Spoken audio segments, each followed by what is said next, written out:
শ্রীমদ্ভগবতের তৃতীয় স্কন্ধের প্রথম যে ভাগ, অর্থাৎ সৃষ্টির স্থিতি, তার পঞ্চম অধ্যায় বিদুর মৈত্র সংবাদটি আপনাদের শোনাবো। বিদুরকে মৈত্র ঋষির কাছে যেতে উদ্ধব বলেছিলেন। উদ্ধবকে বিদুর জিজ্ঞেস করেছিলেন যে আমাকে ভগবানের বিষয়ে আরও বলুন। তখন উদ্ধব বলেন যে আমার এখন নরনারায়ণ ঋষির কাছে যেতে হবে বদ্রিক আশ্রমে, এবং ভগবান আমাকে সেই আদেশই দিয়েছিলেন। সুতরাং আপনি মৈত্র ঋষির কাছে যান, তিনি পরম জ্ঞানী, তিনি আপনাকে ভগবানের ব্যাপারে অসম্ভব লীলা কথা শোনাতে পারবেন। তাই বিদুর মৈত্র ঋষির কাছে গিয়েছিলেন। শ্রী সুখদেব গোস্বামী বললেন, কুরুশ্রেষ্ঠ বিদুর, যিনি ভগবত ভক্তিতে পূর্ণরূপে নিষ্ণাত ছিলেন, এইভাবে সুরধ্বনি গঙ্গার উৎসস্থলে হরিদ্বার পৌঁছে অগাধ জ্ঞান সম্পন্ন মৈত্রেয় মহর্ষি মৈত্রেয়কে উপবিষ্ট অবস্থায় দর্শন করলেন। সৌম্যতায় পরিপূর্ণ এবং দিব্য গুণাবলীর প্রভাবে পরিতুষ্ট বিদুর তখন তাকে জিজ্ঞাসা করলেন। বিদুর বললেন, হে মহর্ষি, এই জগতের সকলেই জড় সুখভোগের জন্য সকাম কর্মে লিপ্ত হয়, কিন্তু তার ফলে তাদের জড় সুখও লাভ হয় না, অথবা দুঃখেরও নিবৃত্তি হয় না। পক্ষান্তরে তাদের অধিক থেকে অধিকতর দুঃখই লাভ হয়ে থাকে। তাই আপনি দয়া করে আমাদের বলুন, প্রকৃত সুখ লাভের জন্য কিভাবে আমাদের জীবনযাপন করা কর্তব্য। হে প্রভু, বহিরঙ্গা শক্তির প্রভাবে কৃষ্ণ বহির্মুখ, অধর্মপরায়ণ, অত্যন্ত দুঃখ দুর্দশাগ্রস্ত ব্যক্তিদের অনুগ্রহ করবার জন্য পরোপকারী মহাপুরুষেরা ভগবানের প্রতিনিধিরূপে এই মর্তলোকে পরিভ্রমণ করেন। অতএব হে সাধুশ্রেষ্ঠ, আপনি আমাদের সেই অপ্রাকৃত ভগবত ভক্তির বিষয়ে উপদেশ দান করুন, যার ফলে সকলের হৃদয়ে বিরাজমান পরমেশ্বর ভগবান সম্পূর্ণরূপে আধারিত হয়ে কৃপাপূর্বক অন্তরের অন্তঃস্থল থেকে বেদ এবং পুরাণের প্রামাণিক আত্মতত্ত্বজ্ঞান, যা তিনি কেবল তার শুদ্ধ ভক্তদের দান করেন, তা যেন আমাদের কাছে প্রকাশ করেন। হে মহর্ষি, সম্পূর্ণরূপে স্বতন্ত্র, নিষ্প্রিয়, স্ত্রীলোকের অধীশ্বর এবং সমস্ত শক্তির নিয়ন্তা পরমেশ্বর ভগবান কীভাবে অবতরণ করে এই জগৎ সৃষ্টি করেন এবং তা পালনের জন্য সকলের জীবিকা নির্বাহ করেন, আপনি দয়া করে তা বর্ণনা করুন। তিনি তার হৃদয়াকাশে শয়ন করেন এবং এইভাবে সমস্ত সৃষ্টিকে সেই স্থানে স্থাপন করে তিনি বিভিন্ন যোনিতে প্রকাশিত বহু জীবরূপে নিজেকে বিস্তার করেন। তাকে তার ভরণ পোষণের জন্য কোনো রকম প্রচেষ্টা করতে হয় না, কেননা তিনি সমস্ত যোগ শক্তির অধীশ্বর এবং সব কিছুর অধিপতি। এইভাবে তিনি সমস্ত জীব থেকে পৃথক। ব্রাহ্মণ, গাভী এবং দেবতাদের কল্যাণ সাধনের জন্য যে ভগবান বিভিন্ন রূপে অবতরণ করেন, তার অমৃতময় চরিতাবলী আপনি আমাদের কাছে দয়া করে বর্ণনা করুন। তার অপ্রাকৃত কার্যকলাপ নিরন্তর শ্রবণ করা সত্ত্বেও আমাদের মন কখনো পূর্ণরূপে পরিতৃপ্ত হয় না। সমস্ত রাজাদের পরম রাজা বিভিন্ন গ্রহলোক এবং বাসস্থান নির্মাণ করছেন, যেখানে তার জীব তাদের প্রবৃত্তি ও কর্ম অনুসারে অবস্থান করছে। ভগবানই সেই সমস্ত স্থানের রাজা এবং শাসকদের সৃষ্টি করেছেন। হে দ্বিজশ্রেষ্ঠ, কৃপা করে আমাদের বলুন কিভাবে বিশ্বস্রষ্টা স্বয়ং সম্পূর্ণ নারায়ণ বিভিন্ন জীবের স্বভাব, কর্ম, রূপ, আকৃতি এবং নাম সৃষ্টি করেছেন। হে প্রভু, আমি ব্যাসদেবের মুখ থেকে মানব সমাজের উচ্চতর এবং নিম্নতর জাতির ধর্ম সম্বন্ধে বারবার শ্রবণ করেছি এবং এই সমস্ত অকিঞ্চিৎকর বিষয় শ্রবণ করে তৃপ্ত হয়েছি, কিন্তু কৃষ্ণ কথামৃত প্রাণে তৃপ্ত হইনি। যার চরণ কমল সমস্ত তীর্থস্থানের সমষ্টি এবং যিনি মহান ঋষিগণ ও ভক্তগণ কর্তৃক পূজিত, সেই পরমেশ্বর ভগবানের মহিমা পর্যাপ্তরূপে শ্রবণ না করে কে তৃপ্ত হতে পারে? এই সমস্ত বিষয় কেবল কর্ণরন্ধ্র দিয়ে প্রবেশ করার মাধ্যমে যে কেউ ভগবত বন্ধন ও পারিবারিক আসক্তি থেকে সে মুক্ত হতে পারে। আপনার সখা মহর্ষি কৃষ্ণদ্বৈপায়ন ব্যাস পূর্বেই তার মহান রচনা মহাভারতে ভগবানের দিব্য গুণাবলীর বর্ণনা করেছেন, কিন্তু তার প্রকৃত অভিপ্রায় ছিল জনসাধারণের অর্থ ও কাম বিষয়ক গ্রাম্য কথা শ্রবণ করার তীব্র প্রবণতার মাধ্যমে তাদের মনোযোগকে কৃষ্ণ কথার অর্থাৎ ভগবদ্গীতার প্রতি আকৃষ্ট করানো।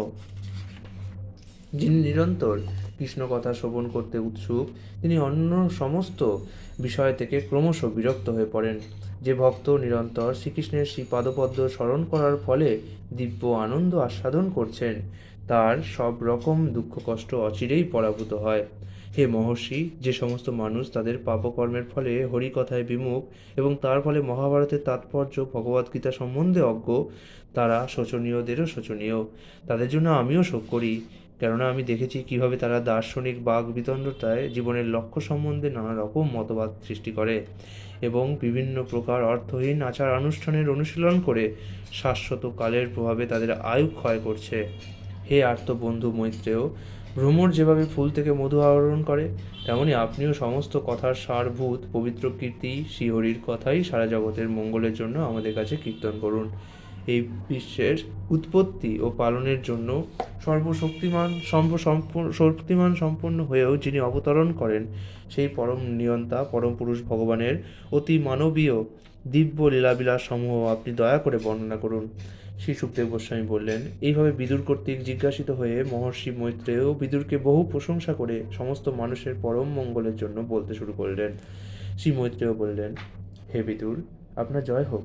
আপনি আমার কাছে যে প্রশ্ন করেছেন তা নিখিল মঙ্গলের চরম প্রকাশ, এবং এইভাবে আপনি সমগ্র জগৎ ও আমার প্রতি আপনার কৃপা প্রদর্শন করেছেন, কেননা আপনার মন সর্বদাই ভগবানের অপ্রাকৃত চিন্তায় মগ্ন থাকে। হে বিদুর, আপনি যে একান্তভাবে ভগবানকে লাভ করেছেন তা মোটেই আশ্চর্যজনক নয়, কেননা আপনি মহর্ষি বেদব্যাসের বীর্য থেকে জন্মগ্রহণ করেছেন। আমি জানি যে আপনি পূর্বজন্মে প্রজা সংহারক যম ছিলেন।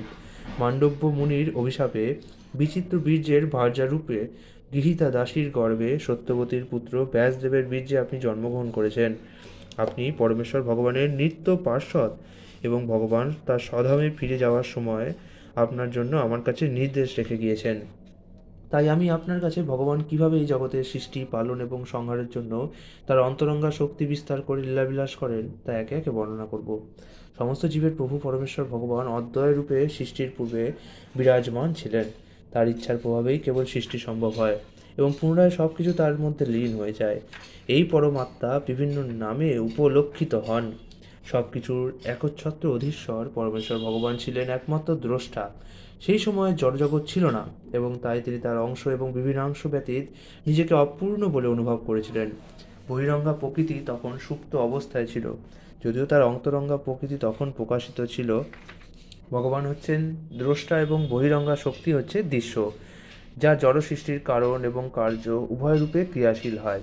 হে মহাসৌভাগ্যবান বিদুর, এই বহিরঙ্গা শক্তি মায়া নামে পরিচিত, এবং তার মাধ্যমেই কেবল সমগ্র জড় সৃষ্টি সম্ভব হয়। পরমেশ্বর ভগবান পুরুষ অবতার রূপে নিজেকে বিস্তার করে ত্রিগুণাত্মিকা জড়া প্রকৃতিতে গর্ভাধান করেন, এবং তার ফলে নিত্যকালের প্রভাবে জীবসমূহ আবির্ভূত হয়। তারপর কালের প্রতিক্রিয়ার প্রভাবে মহত্তত্ত্ব আবির্ভূত হয়েছিল, এবং এই বিশুদ্ধ সত্য স্বরূপ মহত্তত্ত্বে ভগবান তার স্বীয় শরীর থেকে ব্রহ্মাণ্ড প্রকাশকারী বীজ বপন করেছিলেন। তারপর ভাবী জীবদের উৎসরূপে মহত্তত্ত্ব বিভিন্ন রূপে রূপান্তরিত হয়েছিল। মহত্তত্ত্ব তমগুণ প্রধান, এবং তার থেকে অহংকারের উদ্ভব হয়। এটি সৃষ্টিতত্ত্বের চেতনা সমন্বিত এবং ফলপ্রসূ হওয়ার কাল সমন্বিত পরমেশ্বর ভগবানের একটি অংশ। মহত্তত্ত্ব বা মহান কারণিক সত্য অহংকারে রূপান্তরিত হয়, যা কারণ, কার্য এবং কর্তা এই তিন পর্বে প্রকাশিত হয়। এই সমস্ত কার্যকলাপ মানসিক স্তরে সম্পাদিত হয়, এবং এগুলির ভিত্তি হচ্ছে পঞ্চমহাভূত, স্থূল ইন্দ্রিয় সমূহ, মানসিক জল্পনা কল্পনা। সত্য, রজ এবং তম এই তিনটি গুণে অহংকার প্রকাশিত হয়। সত্যগুণের সঙ্গে প্রতিক্রিয়ার ফলে অহংকার মনে রূপান্তরিত হয়। যে সমস্ত দেবতারা প্রকাশ্যমান জগতের নিয়ন্ত্রণ করেন তারাও সেই একই তত্ত্ব থেকে, অর্থাৎ অহংকার এবং সত্যগুণের প্রতিক্রিয়া থেকে উৎপন্ন হয়েছেন।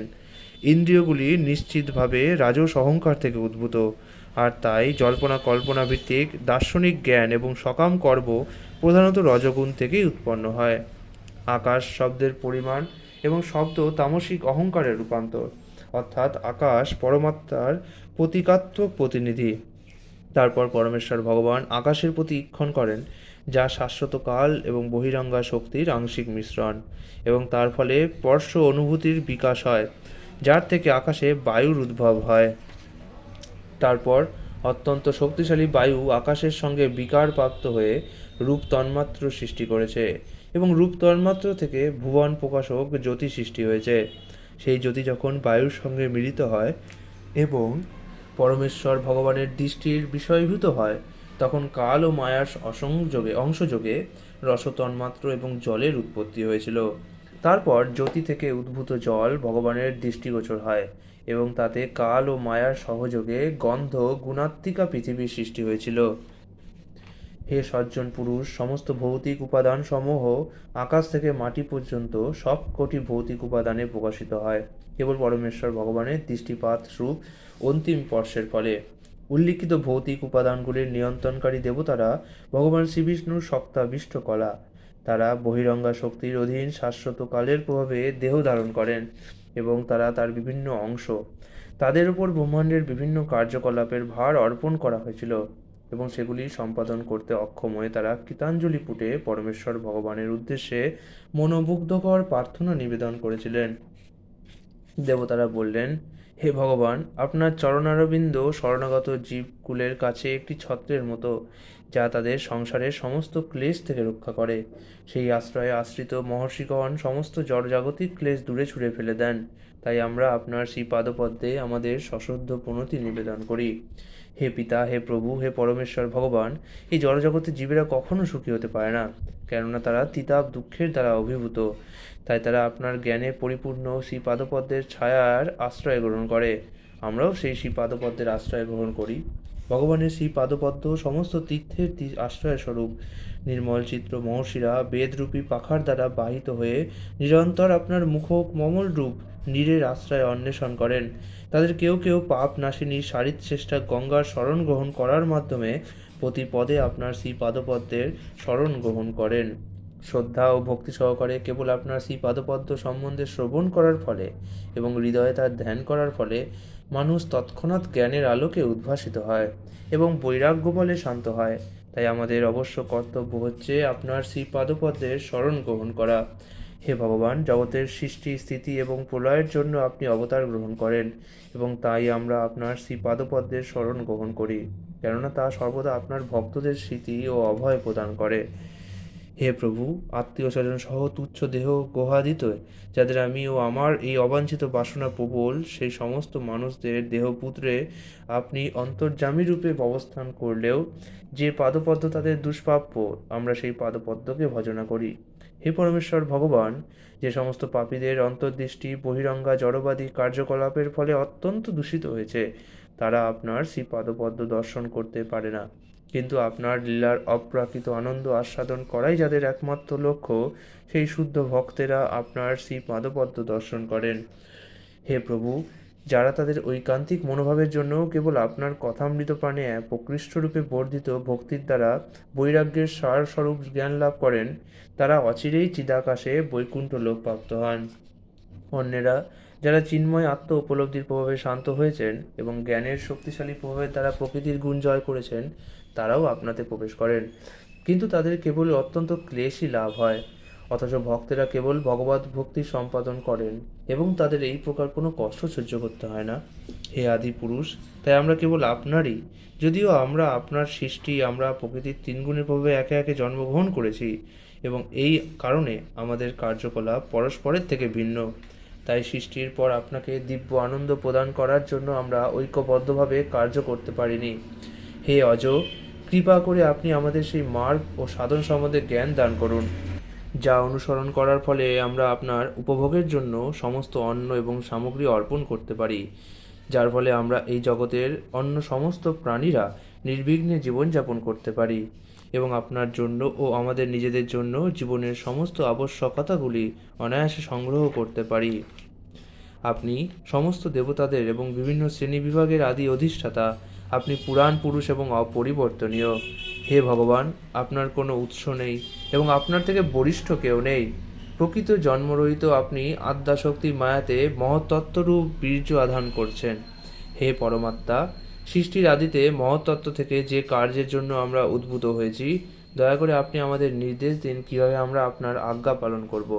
দয়া করে আপনি আমাদের পূর্ণ জ্ঞান এবং পূর্ণ শক্তি প্রদান করুন, যাতে আমরা আপনার সৃষ্টির বিভিন্ন বিভাগে আপনার অভিলষিত কার্য সম্পাদন করতে পারি।